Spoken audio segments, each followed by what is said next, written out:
What's up, guys? Welcome back to the channel for episode 10 of the weekly handheld gaming news. And while there's not a ton of stuff this week to go through, there's definitely enough for a video here. I want to talk a little bit about the Cyberpunk patch that we got yesterday, and also we've got some stuff for the MSI Claw, the Xbox Ally devices. DK Bonanza came out this week, and we've got the game list for GeForce Now this week of the games they've added to the streaming service. So let's go ahead and dive in. All right, first off, we start with the Cyberpunk 2077 2.3 patch. This brought FSR 4, FSR 3, XeSS 2, quality of life improvements, more jobs, auto driving, some more cars, and all that kind of stuff. For a game that wasn't really supposed to get much of an update, this is actually a pretty big update. And honestly, the thing I was most excited for here, besides some of the quality of life stuff for me, was to check out XeSS 2.0 on the Claw, because this brings Intel's frame gen and upscaling to Cyberpunk, and you have to have Intel hardware like the Claw A8 or similar to be able to run it. So I put out a video for this already covering this and taking a look, and ultimately it works very well in Cyberpunk on the Claw. You can definitely get away with frame generation. It's very smooth. It doesn't have a lot of stutter or jitter to it. There's a little bit more input latency, but it's definitely not bad, especially when you kick on their lower latency toggle that you can do there for that. So yeah, Intel XeSS 2.0 was definitely the bigger thing for me to check out. Consoles also got VRR. There's more HDR settings. There's all kinds of stuff with this. So if you're looking to jump back in and check out Cyberpunk 2077 again, or you want to check out XeSS 2 on your Intel hardware, it's a great time to take a look. All right, you guys know I've been watching for Legion Go 2 news, MSI Claw A8 news, and anything with the ROG Xbox devices all the time here. Still very quiet when it comes to the Legion Go 2, but like I said, we do have some MSI Claw and ROG Ally stuff here. So starting with the MSI Claw, we got another listing for pre-orders here. The Claw 8 with Ryzen Z2 Extreme was listed in Taiwan at about $865. We saw kind of a similar thing when it went for pre-order over in China, and then we got some first review videos for that already. And then we can see listed up here, first pre-order, and then this is the white version. I don't know what they have as far as color versions globally and what's happening with that. As far as I understand the launch, it's supposed to be that green version and white version that's available when you order, but we'll have to see what happens with that. But as far as available here in the States, nothing yet, and I've only heard so far of the China and Taiwan pre-orders. It's kind of another, in my opinion, frustrating kind of trickled out MSI launch. They did this since the original Claw, and with the second Claw, you never know where and when they're going to show up and how many are going to be available. And even pricing right now is kind of speculation depending on your region. I really hope MSI or AMD put out some more concrete information about these launches, when they'll be more available everywhere else, and solid pricing and that type of thing, because it does get frustrating, especially from MSI. I think out of Lenovo and ASUS and MSI has done the worst job of the three when it comes to launching their handhelds. It's just very quiet, what I call just these kind of soft launches where they put them out there. So hopefully we'll get more information on this one soon. All right, so we've been tracking anything that happens with the ASUS ROG Xbox Ally devices, and we did have another price and pre-order leak happen this week, and I covered it in a standalone video. But basically, ASUS and Microsoft ROG Xbox Ally handheld consoles leaked with prices of $599 and $899.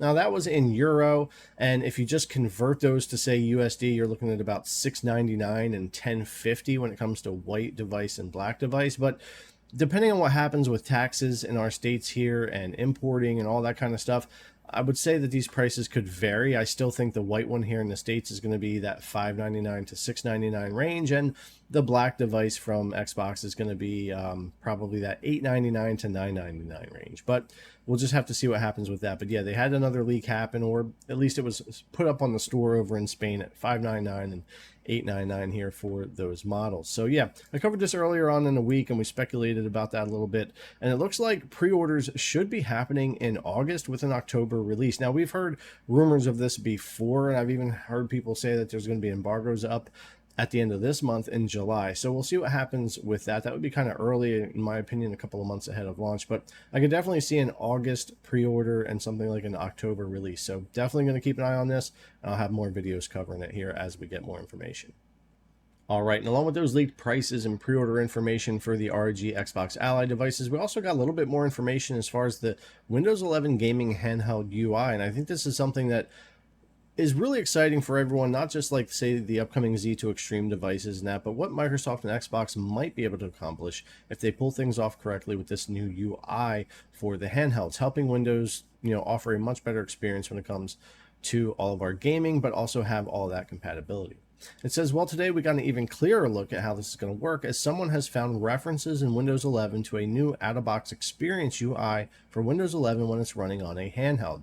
This change is long overdue, but I'm glad it's finally happening. And yeah, this is something great to see happening with Xbox and Microsoft teaming up to kind of, well, teaming up. They are owned by Microsoft, but their software departments are teaming up and making something hopefully good happen here when it comes to the Xbox full screen experience for Windows. And you can see a picture here from the post of like having a handheld here on startup. It says, as found by Phantom on X, build 26200 of Windows 11 has spotted a UI screen that looks similar to the startup process when you first fire up a PC, but the standard laptop or desktop icon has been replaced by a handheld.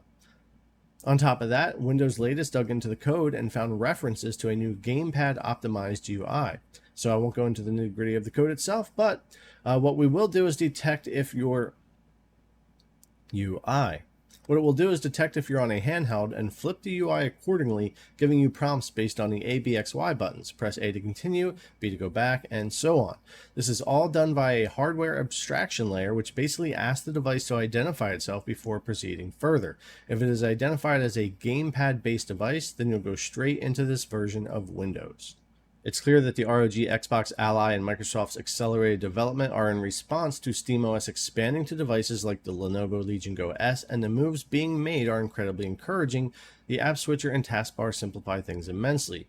From not even loading the desktop background processes on startup to presenting a console-esque UI to play, this is what we've been asking for over the past 18 months.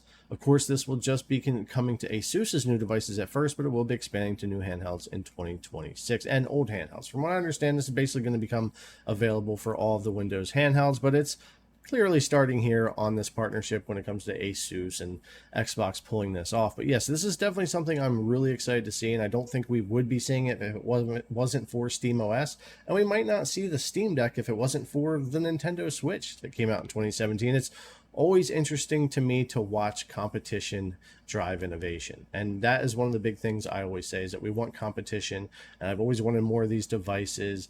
Wanted to see SteamOS spread out a little bit and make Microsoft make some moves, and that looks like what is happening here. So yeah, definitely the main reason why I want to get a hold of the black Xbox Ally device is to try this new UI and system out, because there's going to be some other Z2 Extremes out there I'm probably going to prefer, like the MSI Claw or the Legion Go 2. But as far as the UI experience, until we get that more widely available, this is the device I'm excited to get a hold of and check that out. So there's not a whole lot of Switch 2 news to go over this week, at least nothing that I really care to get into, but I will mention that Donkey Kong Bonanza came out this week, and I'm having an absolute blast with it on my Nintendo Switch 2. I'm having a lot of fun playing with my son as well. We had played the demo a couple of times when we stopped at Walmart, and he was really enjoying that, so I knew he would have a lot of fun with it. So yeah, we've put quite a few hours in already, and it's a solid game, and I think for most people, much like the reviews that seem to be falling 10 out of 10, 4 out of 5, 9 out of 10s, 8 out of 10s, and the Metacritic sitting at around 90. For most people, I think that if you're into this type of game, which I am with the 3D platformer, it's going to fall between an 8 and a 10 for you. And I think for a lot of people, this game's the more the reason to have a Switch 2 than Mario Kart World. And I would probably agree with that, even being a big Mario Kart fan. It is a lot of fun. This game is just a whole lot more fun for me on the Switch 2, and I'm looking forward to others this year, along with Prime 4 and Pokemon and really Hyrule Warriors later in the winter. But yeah, Donkey Kong Bonanza this week, coming out to some great reviews. Pretty much agree with all of it. I think most people, it'll be an 8 out of 8 to a 9 out of 10 game. All right, and the final thing we'll put in here this week, I had mentioned last week I had to cut the GeForce Now section. We should have that good to go now. So anyways, GeForce Now is a cloud gaming service, the best cloud gaming service out there. I use it and Xbox Cloud Gaming a lot on my handhelds, especially if you have a good internet connection. GeForce Now and your PC games and everything can be just a great companion. So I'm going to start adding this every week and listing out the new games. Every Thursday they drop their list, and I cover that on another channel, but I'll be putting it in here every Friday here, and hopefully I'll be adding some more GeForce Now content to the channel. I used to have a ton here, and then when I got into the handhelds, I kind of veered away a little bit, but it's such a good service to have with the handhelds. I'll definitely be adding more and more here. But anyway, let's go ahead and jump into the list we got for this week for GeForce Now. All right, so we technically have 10 games for this week. We have Stronghold Crusader Definitive Edition on Steam, The Drifter, which is also a new release on Steam, He Is Coming, a new release over on Steam, Dread Zone, another new release on Steam. Now we have RoboCop Rogue City Unfinished Business on Steam, which is a standalone purchase, but based on the same idea as RoboCop Rogue City, which we also have RoboCop Rogue City coming through Xbox's PC Game Pass. So those two being added this week as well. And they're very tough to run on the handheld. So really RoboCop Rogue City and Unfinished Business, great titles to stream if you want to through GeForce Now there. The original Rogue City is actually also now on Xbox Cloud Gaming. Next up, we have Battle Brothers over on Steam, Bitcraft Online on Steam, Humanity through Xbox's Microsoft Store, and SteamWorld Dig over on Steam. All right, and that's the 10 games from GeForce Now this week. And while there's a few good titles here, for me, it's really about RoboCop Rogue City Unfinished Business. That standalone kind of DLC they have there for 30 bucks is what I want to play through. And because it is tough to run on the handhelds a good bit and can eat up the battery, most of the time I'm at home playing that, so I'll probably be streaming it from GeForce Now. So yeah, a decent week from them here on their releases. All right, guys, that's going to wrap up the news for this week. Jump in and check out that Cyberpunk 2077 2.3 patch if you want to. There's a lot of great stuff there. I'll continue to track what happens with the MSI Claw A8, the Xbox Ally devices, and the Legion Go 2, and stay up to date on any news that drops for those, not only every week, but I'll do standalone videos if there's some big stuff that drops there as well. We also have the Donkey Kong Bonanza game, so if you do have Switch 2, I highly recommend checking that out. I'm having a blast with it. And then, of course, the 10 games from GeForce Now this week, with really RoboCop being the standout for me. So anyways, guys, as always, thanks a lot for coming to check out the video. I really appreciate it, and I'll see you in the next one.